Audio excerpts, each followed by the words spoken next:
નમસ્કાર, weather analysis સાથે હું છું આપનો દોસ્ત ભાવી। રાજ્યમાં ફરી એકવાર વરસાદી સિસ્ટમ એક સક્રિય થઈ છે, જેના કારણે મધ્ય ગુજરાત અને દક્ષિણ ગુજરાતના કેટલાક ભાગોમાં આગામી 2 દિવસ અતિભારે વરસાદની આગાહી કરવામાં આવી છે। વાતને જાજી લંબાવતા પહેલા વિન્ડી મેપની અંદર આપને બતાવી દઉં કે આપણા ગુજરાતના નકશાની અંદર તમને પહેલા જુઓ કે એકદમ કોરું કટ દેખાઈ રહ્યું છે, પરંતુ અહીંયાથી તમે જુઓ તો મધ્ય ગુજરાત નજીકથી એક સિસ્ટમ જે છે તે બની રહી છે। આ સિસ્ટમ જે છે તે અત્યારે નાની છે, પરંતુ ધીમે ધીમે આ સિસ્ટમ મોટી બનશે અને એની અસર આખા ગુજરાતમાં તો નહીં, પરંતુ મધ્ય ગુજરાત અને દક્ષિણ ગુજરાતના કેટલાક ભાગોમાં થઈ શકે છે। અત્યારની સ્થિતિ પ્રમાણે આ સિસ્ટમ થોડી નબળી છે, પરંતુ ધીમે ધીમે સમય જશે તેમ તેમ આ સિસ્ટમ આગળ વધશે અને લગભગ વિસ્તારોની અંદર કદાચ વરસાદ આવી પણ શકે છે। જુઓ તમે કે સિસ્ટમ પહેલા અહીંયા હતી અને લગભગ 1-2 વાગ્યા આસપાસ આ સિસ્ટમ થોડી ખસી અને આગળ આવે છે, એટલે કે ગુજરાત તરફ એન્ટ્રી કરી રહી છે। હવે એની અસર ક્યાં થશે તો કોઈ ગોધરામાં થશે, પંચમહાલમાં થશે, દાહોદમાં થશે, દક્ષિણ ગુજરાતના કેટલાક ભાગોમાં પણ થઈ શકે છે। ખાસ કરીને મહેસાણા, અમદાવાદ, ગાંધીનગર સહિતના વિસ્તારોમાં પણ ગાજવીજ સાથે વરસાદ પડવાની સંભાવના છે। અત્યારે તમને જુઓ અહીંયા સૌરાષ્ટ્રના કેટલાક ભાગોમાં વાદળછાયું વાતાવરણ દેખાઈ રહ્યું છે।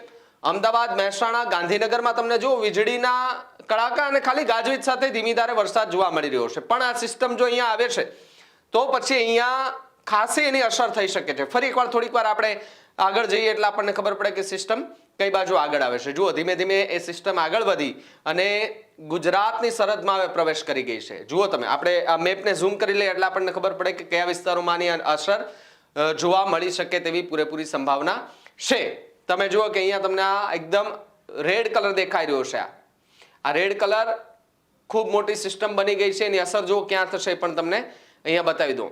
મહીસાગર છે, પછી તમે અહીંયા નીચે જુઓ તો ગાંધીનગર છે, કુડાસણ છે, નીચે તમે જુઓ તો અમદાવાદમાં પણ એની અસર છે।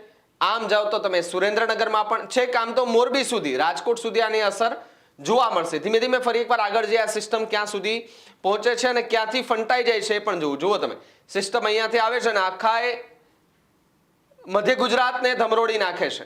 અમદાવાદમાં સારો વરસાદ પડવાની સંભાવના છે, પણ એ સિસ્ટમ લગભગ આજે સાંજ સુધી એ ગુજરાતમાં પ્રવેશ કરી જાય ને આવતીકાલના દિવસ માટે પણ અહીંયા આગાહી જે છે તે કરવામાં આવી છે। મેપને ઝૂમ આઉટ કરી લઈએ। ઝૂમ આઉટ કર્યા બાદ જુઓ તમે કે અડધું ગુજરાતનો નકશો છે, અડધો એમાંથી લગભગ આપણે 50% એવું માની લઈએ કે જ્યાં સારા વરસાદનું અનુમાન અત્યારે લગાવવામાં આવી રહ્યું છે। દક્ષિણ ગુજરાતમાં હાલ કોઈ એવું અસર જોવા નથી મળતી, પરંતુ મધ્ય ગુજરાતમાં સારો એવો વરસાદ આ 2 દિવસમાં પડી શકે તેવી સંભાવના છે। ધીમે ધીમે આગળ વધીએ, કાલના દિવસમાં કેવી સ્થિતિ રહેશે એ પણ તમને અહીંયા આ બતાવી છે। એટલે કે 2 દિવસ મધ્ય ગુજરાત માટે અતિ ભારે સાબિત થઈ શકે તેવી પૂરેપૂરી સંભાવના હાલ જોવા મળી રહી છે। અને કારણ કે અહીંયા તમે જુઓ કે જ્યાં ગાજવીજ સાથે વરસાદ વરસી પણ શકે છે, એટલે કે આજે આગાહી કરવામાં આવી છે વિન્ડી મેપના માધ્યમથી મેં તમને જણાવવાના પ્રયાસ કર્યા કે જ્યાં સિસ્ટમ બની એ સિસ્ટમ મધ્યપ્રદેશથી નજીક આવે છે, ગુજરાતમાં પ્રવેશ કરે છે। ગુજરાતની અંદર પ્રવેશ કરતા મધ્ય ગુજરાતના કેટલાક ભાગોમાં અસર કરી શકે છે, સૌરાષ્ટ્રના કેટલાક ભાગોમાં અસર કરી શકે છે, જ્યાં રાજકોટ આવી ગયું, જુનાગઢ સુધી જો કે એમની થોડી અસર થાય તેવી સંભાવના, પણ રાજકોટ છે, સુરેન્દ્રનગર છે, ચોટીલા છે, લીંબડી છે, સાયલા છે, સાણંદ છે, બાવળા છે, એ બધા વિસ્તારમાં અસર થાય તેવી સંભાવના। પણ પછી ધીમે ધીમે આ સિસ્ટમ નીચે જશે તો ભાવનગર છે, જસદણ છે, અમરેલી છે, બોટાદ છે, એ વિસ્તારમાં પણ એની અસર થઈ શકે તેવી સંભાવના છે। દરિયાકાંઠાના વિસ્તારોમાં પણ એની અસર થવાની સંભાવના પૂરેપૂરી છે।